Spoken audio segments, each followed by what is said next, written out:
Report ఆధారంగా సూచనల మేరకు 42% అని చెప్పి బిల్లులో పెట్టినారు సార్. మనం అందరం సపోర్ట్లు కొట్టినాం. కానీ ఆ రోజు నుంచి అడుగుతా ఉన్నాం సార్, ఆ డెడికేట్ కమిషన్ ఏం సూచనలు చేసింది? బీసీ ఏ వర్గాల కోసం ఏం చేసింది? బీసీ బి వర్గాల కోసం ఏం చేసింది? సి వర్గాల కోసం ఏం చేసింది? డి వర్గాల కోసం ఏం చేసింది? ఆ సూచనలన్న బయటికి రావాలి కదా సార్. ఇప్పటి వరకు కనీసం ఒక సభ్యుడికి కూడా ఈ తెలంగాణ రాష్ట్రంలో కులాల వారి పరిస్థితులు, ఆర్థిక స్థితిగతులు, సామాజిక స్థితిగతులు ఒక సభ్యునికే తెలియకపోతే ప్రభుత్వం లెక్కలు చేసి దాచిపెట్టుకుంటే మరి ప్రభుత్వాన్ని ఏమంటారు సార్? ఎప్పుడు ఇస్తారు సార్ మాకు ఈ లెక్కలు?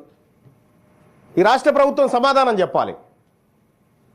ఈ తెలంగాణ రాష్ట్రంలో సార్ గార్దులు 2000 ఉన్నాయని లెక్క చెప్పింది సార్ ఈ ప్రభుత్వం. మేము ఎంతమంది ఉన్నామో చెప్తలేదు.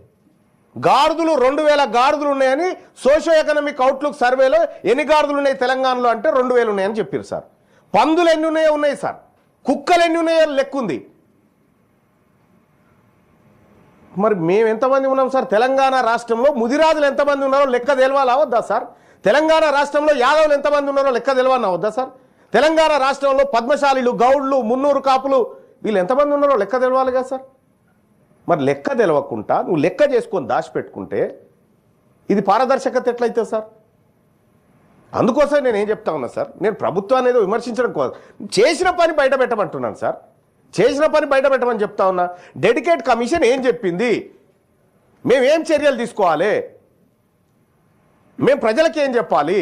వాళ్ళ స్థితిగతులు ఎట్లా అంచనా వేయాలి? మేము అవి ఏం లేకుండా దాచిపెట్టుకొని తాళం వేసుకొని పోతే ఈ ఎన్ని రోజులు దాచిపెట్టగలుగుతారు సార్? మహా అయితే ఇంకొక 2 ఏళ్ళు దాచిపెట్టగలుగుతుంది ఈ ప్రభుత్వం.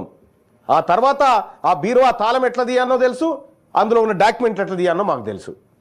కానీ ఇప్పటికేం చెప్తా ఉన్నా, ఈ ప్రభుత్వానికి రిక్వెస్ట్ చేస్తా ఉన్నా సార్, ఒక సభ్యుడిగా నేను ఈ నిండు సభలో అడుగుతా ఉన్నా తమరి ద్వారా, నా